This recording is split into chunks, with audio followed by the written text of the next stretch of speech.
You're listening to the DCAU Review, hosted by Cal and Liam, streaming on iTunes, Google Podcasts, and at DCAUreview.com. Now, here's today's episode. Merry Christmas and Happy Holidays to all of our listeners. I am Cal, and welcome to the DCAU Review. We are doing episode 33, which is a very special episode, and joining me for it, as always, my co-host, good brother, and the DCAU Twitter guru, it is my good friend Liam. Liam, welcome to episode 33. Ho, ho, ho. It's, as you mentioned, it's the holiday season. 'Tis. And we've got a very special episode today, our first ever Elseworlds episode. Yeah. We're not covering any of the main shows. It's not a traditional DCAU. It's not even Static Shock or the Zeta Project. It's not a movie. We are reviewing our first ever episode of Batman, the Brave and the Bold. Which, if you had told me that this was going to be our first Elseworlds episode, I probably would have said, that's a bold choice. But the reason why... I might say Brave and the Bold choice. See what we're so good with the puns. But the reason why we did that, we were looking for a Christmas-themed episode, and we were talking earlier this week. We said, hey, why don't we do a Christmas episode? And obviously we already covered Christmas with the Joker last year, almost a year ago. So we couldn't cover that one, and it was between that, Holiday Nights, and then you were like, hey, well, there's a Batman Brave and the Bold episode, so why don't we do that? And personally, I've never seen any of the Batman Brave and the Bold cartoons, so I said, hey, why the heck not? So, why don't we, we'll jump right into our categories here, but why don't you give a little background beforehand, because other than knowing that the guy who was Drew Carey's sidekick did the voice of Batman on this episode, and that it was a little more lighthearted than previous incarnations, certainly in the DCAU traditional Batman incarnation, a little more lighthearted. I didn't know much about this, so if the listeners at home had not watched the show, what do you think they need to know about this? Yeah, so it was the show's head producer was James Tucker, who got his start as a storyboard artist back on Superman the Animated Series, worked through as a producer during Justice League and Justice League Unlimited, and this was sort of his first show, kind of striking out on his own in the same vein as Glenn Murakami did with the Teen Titans show. Uh-huh. This is sort of his chance to put his stamp, his own, he's in the driver's seat now. And he chose, rather than trying to sort of follow up with another DCAU type show, The Brave and the Bold, which is of course a famous comic, was basically every month it would be two heroes team up. Right. This one obviously has Batman's name on it, so every episode it's Batman teaming up with a different hero. And rather than sort of trying to make it more sort of a traditional action adventure, just punch 'em up type of show, they decided to make it more of sort of a love letter to Silver Age DC Comics. So Batman is in his light blue sort of Neil Adams type suit. Everybody's very, big, square-chested. You still see that almost like a more exaggerated version of that Bruce Timm style. Sure. Very square-chested, big jaws. A lot of, kind of quirky one-liners. So, sort of in the vein, not quite to the level of an Adam West Batman, but in that sort of same vein where it's a lot lighter, there's a lot of comedy. Some of the comedy is coming from sort of how straight-laced Batman is as he's fighting these very ridiculous, over-the-top villains, and his throwing out one-liners and puns and stuff like that. So it's a completely different animal than almost any other DC cartoon there's ever been. But I think that works to its advantage because it gets to break new ground, which, I believe this show premiered in 2009. Okay. So obviously this is after Justice League, this is after Batman Beyond. It feels like what's left to do with a Batman cartoon. The Batman had already been on and off the air, so you can't even just do like Young Batman or whatever. Right. That's already been done now. And so they kind of tutting out this sort of little slice of fun where they found to just do sort of a Batman teams up with a different hero every week, and we sort of just get a lot of wacky, silly stories that are very over the top, but very fun. Yeah, I was I wouldn't say we had talked about it briefly before, and I knew that you had some appreciation for it. So I didn't expect it to be awful, but I don't think I expected it to be as good. Yeah. I didn't expect to have as much fun as I did in watching this episode. I think the plot, so the basic plot of this episode, it's not very basic at all, centers around Red Tornado, who is the supporting character in this episode, Yes. and he is trying to find the Christmas spirit. He saves some kids who encourage him to find the Christmas spirit. He doesn't know what it is. He's very robotic, and he begins seeking out to find the Christmas spirit, and it's about his journey trying to find that. Meanwhile, this villain Funhouse, who is sort of a substitute for Toyman, decides he's going to attack, I guess it's Gotham? They don't really say what city it is. I guess it's Gotham because it definitely is Gotham because you see the movie theater where Bruce went to see Mask of Zorro. But, so Funhouse starts attacking the city and trying to ruin Christmas and rob various houses with these toys that he's created, and Batman and Red Tornado have to stop him. It's fun. It's just fun. Like, that's the only thing that I can say. It, like you said, doesn't take itself too seriously. It's a good throwback. We have appreciation for Adam West's incarnation of Batman. Absolutely. But it's not just a straight copy of that either. I told you when we were talking about this before we went on the air, it reminded me a little bit of if you took Batman and put him in the Marvel Cinematic Universe. That's the hallmark of the Marvel Cinematic Universe, is nothing is serious. Like nothing, right. Even your darkest movie that they've done so far in that has its lighthearted moments in it.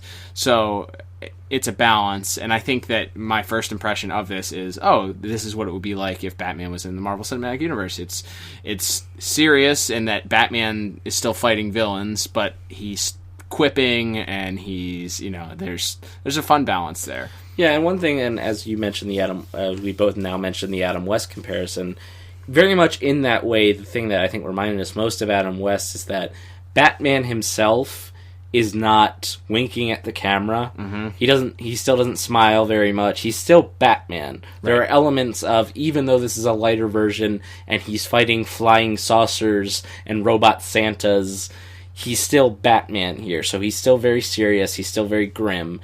And yes, there's natural comedy that comes from that, especially as he's paired with this very light story of Red Tornado's trying to give him Christmas gifts, right, and is sort of trying to engage him in conversation about the Christmas holiday and trying to kind of get Batman to open up a little bit about like why he doesn't like Christmas. And that actually takes us, and as we're jumping into plot here, that actually takes us into maybe the weirdest left turn they could have possibly taken here. It's bizarre. And honestly, it's kind of what brought down the episode for me. And not because it was bad. It's just, okay, you're trying to figure out what the tone is, and we talked about it. It's fun. You're supposed to have fun. And in a super dark way, the reason it's revealed that Batman doesn't like Christmas because first of all, his parents were killed on Christmas. Yes. But it was after an incident where he acted like a brat because he didn't get the toy that he wanted. Yes. So his parents give him a nutcracker that Bruce's grandfather had given to him. Bruce breaks that nutcracker, slams it against a wall, and then they take him to see the Mark of Zorro because they mentioned he wanted a swashbuckler toy. So they try to take him to a swashbuckler movie to make up for it. He's still not happy. And then the next shot is them walking into a dark alley. You see the flash of the gun go off twice, and you hear Bruce shout, "Mom! Dad!" It's haunting. It was like, ha, ha, so...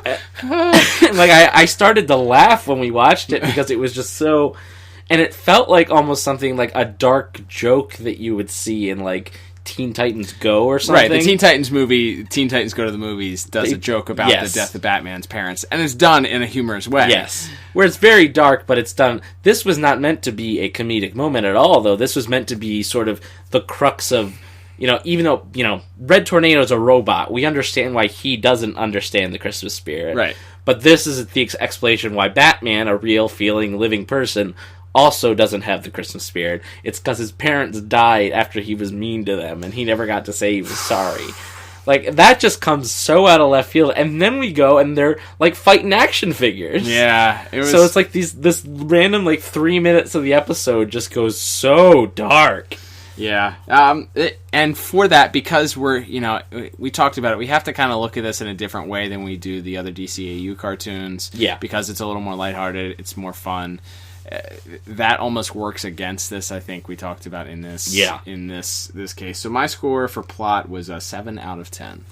Yeah, Still pretty good. Yeah, I'm right around there. I'm 6 out of 10 I went. It's so jarring, and there are certain episodes of Brave and the Bold, which we might cover down the line, that are more serious in nature, but that tone is consistent throughout the entire episode. Whereas this is wacky, fun, Christmas, holiday jokes. Right. And then that. Super dark. And then back to the wacky, fun Christmas stuff. Right. And there is a nice little bit at the end where Batman goes into the Batmobile and Alfred has left the repaired Nutcracker as a gift. And it's a nice, sweet little ending moment. But it was just so...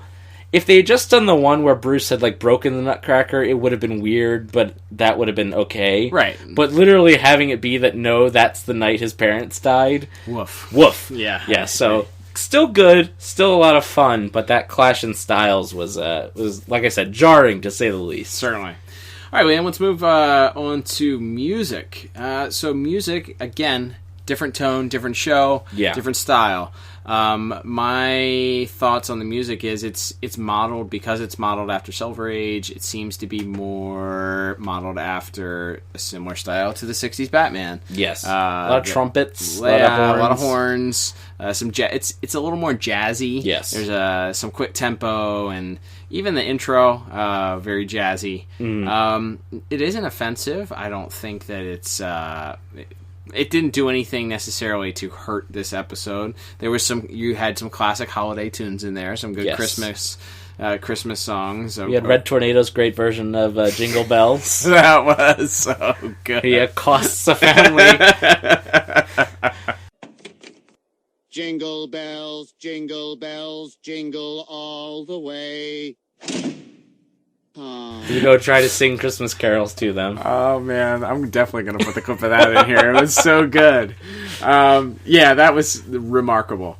But it wasn't anything... it's not classic. It's nothing that you're going to remember. My score is just middle of the road, 5 out of 10. Yeah, same for me, 5 out of 10. Nothing terrible. Like you said, I do like the sort of jazzy... It does give it, again, a little bit of a unique flavor. And the opening theme is very striking. That's a memorable tune. But a lot of the rest of the music sort of just fades in the background. And there's a lot because of it's so striking visually, and there's a lot of really over the top voice acting as well. So it just kind of fades in the background, as we mentioned with the main shows. That just happens sometimes. I agree. All right, let's move on to animation. So animation is again, our first time reviewing these episodes. So hard to tell what's on model or not on model. I really actually appreciated... I thought I was going to be annoyed by it.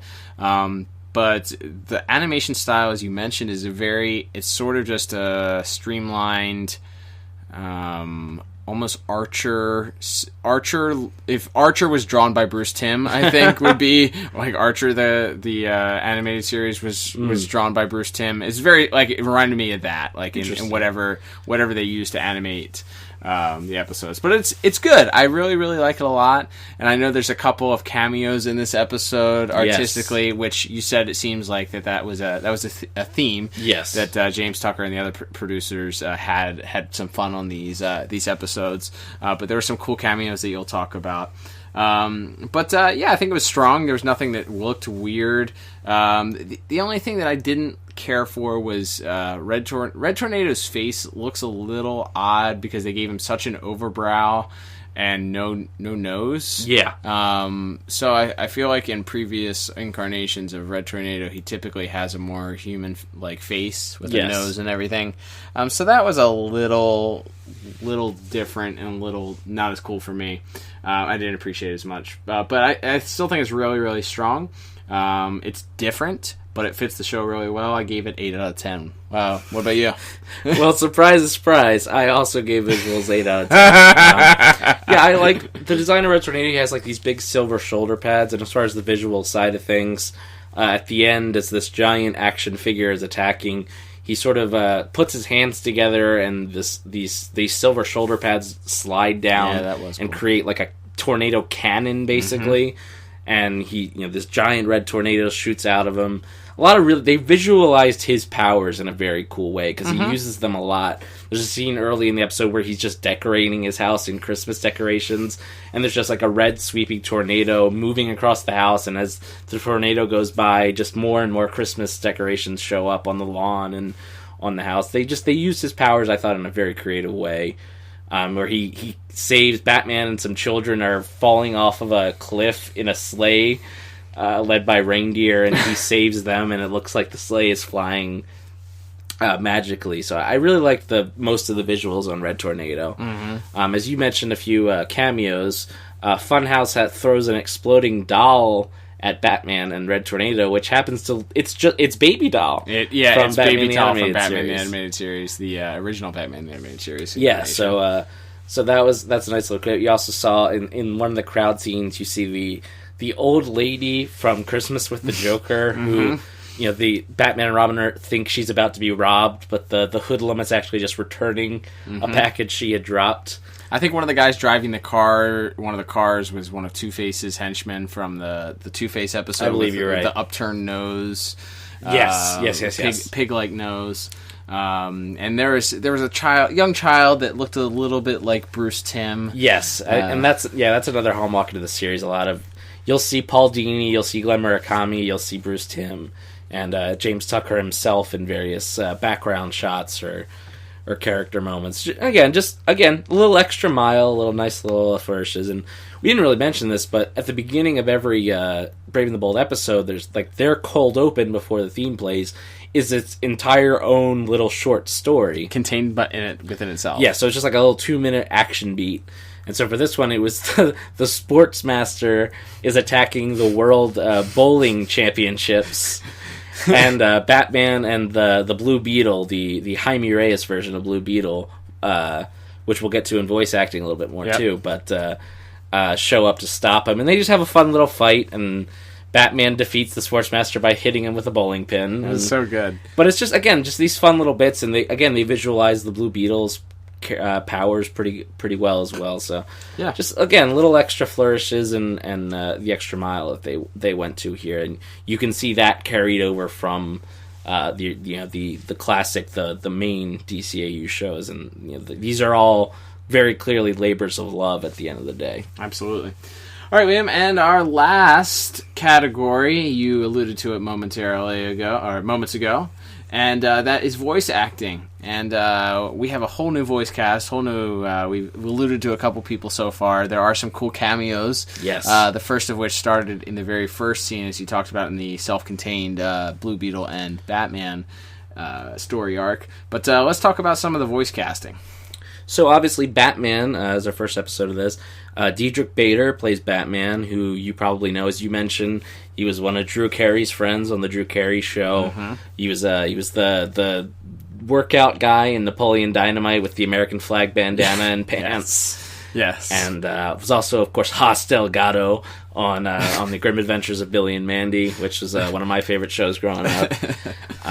So I think he does a really great job. He's For good. this version of Batman, again, as we mentioned, very straight-laced to a comedic effect. Yep. He does a great job. He's got wacky one-liners to give, but he doesn't. There's never a moment where it feels like he's winking at you. Yeah, he's good. It's hard to follow up Kevin Conroy. Yes. This is our first Batman that isn't Kevin Conroy. Correct. And he's not Kevin Conroy, but he doesn't need to be in this. Like, Kevin Conroy wouldn't fit in this incarnation, I don't think, very well. Yeah. So he does a good job. I think you're right. So playing, as we met him first technically in the episode, mentioned the Blue Beetle was played by somebody who sounded awfully familiar. Turns out it's Will Friedle, aka Terry McGinnis. Yeah. As the Blue Beetle here, and he also did, I think, some other voices throughout the show. But He plays sort of it's the teenage Blue Beetle who sort of has this alien scarab attached to his back that talks to him and tries to control his mind a little bit. So it's a lot of him like arguing with himself, and it's funny that he got cast as yet another young teenage superhero that has a super suit. Yes. And that works with Batman. Go figure. So yeah, but it's always cool to hear those voices that you recognize. And speaking of voices we recognize from other DCAU shows, voicing the Red Tornado was one Corey Burton. He was tremendous. He's so awesome. Did he not do? He did Red Tornado in Justice League Unlimited. Did he not? I actually believe that was Powers Booth. Oh, you're correct. Okay, there was one episode where he talked. I'm pretty sure, if I had to guess, I'm pretty sure he did. It's not the one with the Sui. Not the one. No, that's the one I'm thinking of. Oh, okay. Yeah, he talks in the Great Brain Robbery. Okay, and his Powers Booth. Okay. They just put like an effect on his voice. I lied. Okay. That's okay. All right, I was mistaken. Yes, but he does the voice here, and sort of it's obviously it's a robot trying to understand human. They were like, "You did a robot voice in Superman the Animated Series. You're so robotic, Corey. Go for it." It's so good. But he's awesome. And again, all throughout the episode, he's interacting. He has like a superhero alter ego. He's a professor. Which is weird. Yes. I was like, who the heck is this guy? And then he takes off his mask and his Red Tornado. I was like, that's interesting. Yes. And then all throughout the episode, he's trying to figure out the Christmas spirit. Someone describes it as tingling feelings, and so he's trying to talk to Batman about this. And of course, as we mentioned in plot, Batman doesn't really want to talk about Christmas because his parents died. Right, but it's so awkward. But so there's that. They have a really fun back and forth throughout the episode, though, because again, you have the one character who's a robot, so he doesn't have a lot of like inflection or change in voice, and then the other character is Batman, who just sort of naturally is kind of can be a one-note character at times, but their talking to each other is still really fun and entertaining for the most part. Right. Which I think shows the talent of the men there. I would agree completely. You also, we didn't mention it, but we were talking about the Sportsmaster little opening there. Sportsmaster's voice was the guy that did Tony Zuko's voice. Yes. Also. Yes. So another DCAU tie-in there. And then, we had Gary Anthony Williams was playing Funhouse, who, as we mentioned, is basically just looks like the Toy Man, but feels like kind of one of those things where for some reason maybe they weren't allowed to use that character at the time for some reason. So they just changed his he looks like the Super Friends Toy Man, basically. But Gary Anthony Williams, he was on Boston Legal. He was Bebop in the most recent live-action Ninja Turtles movie. Character actor, pretty famous. If you Google his picture, you will know exactly. You'll see him. You're like, oh, that guy. Yes, exactly. Yep. But overall, voice cast I thought was so strong. I gave voice acting a 10 out of 10. Get the heck out of here. Because Liam, I'm so taken aback because I also gave voice acting a 10 out of 10.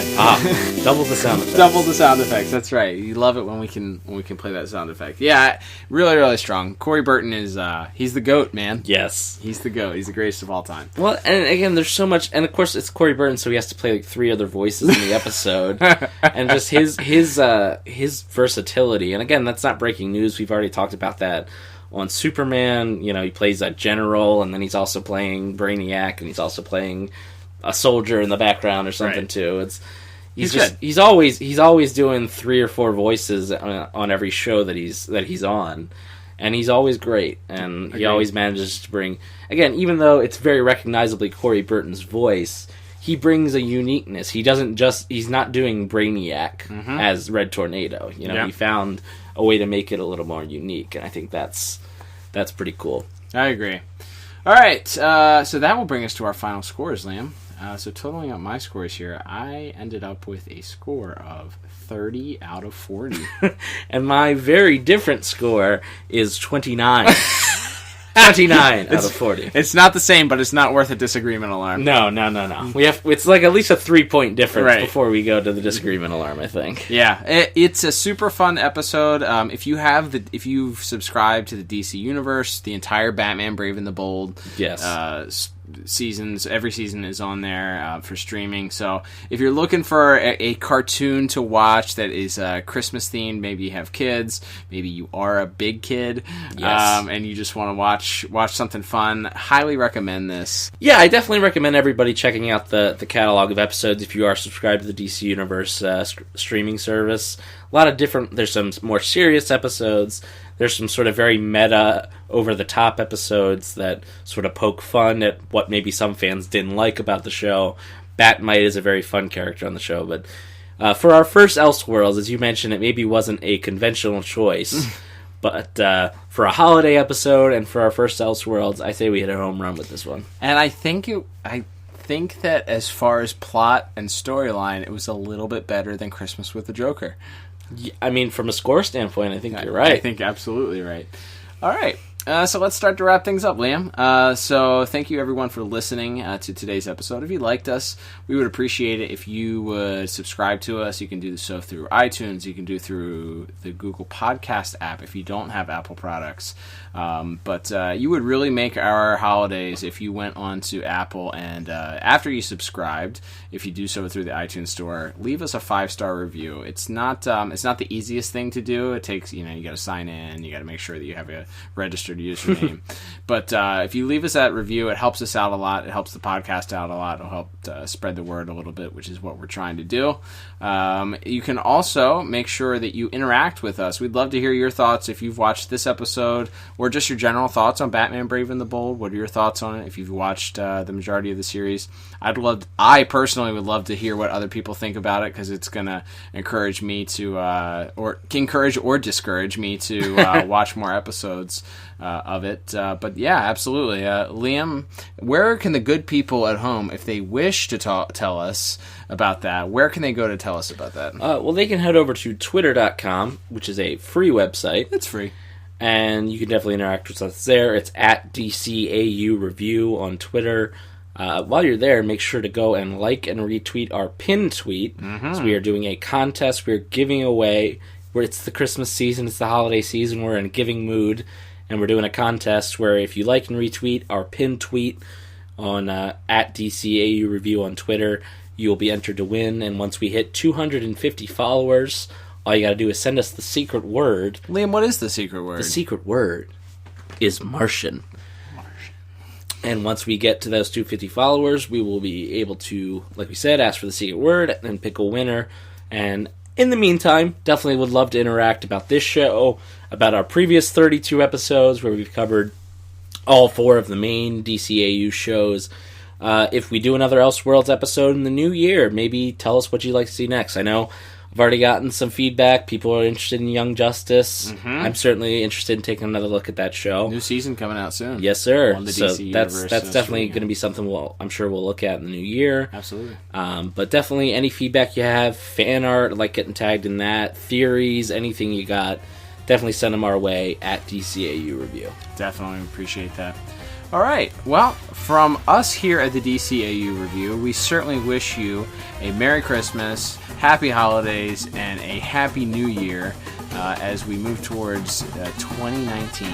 And we thank you for listening. I'm Cal. And I'm Liam. And we will talk to you on next week's episode. Bye-bye.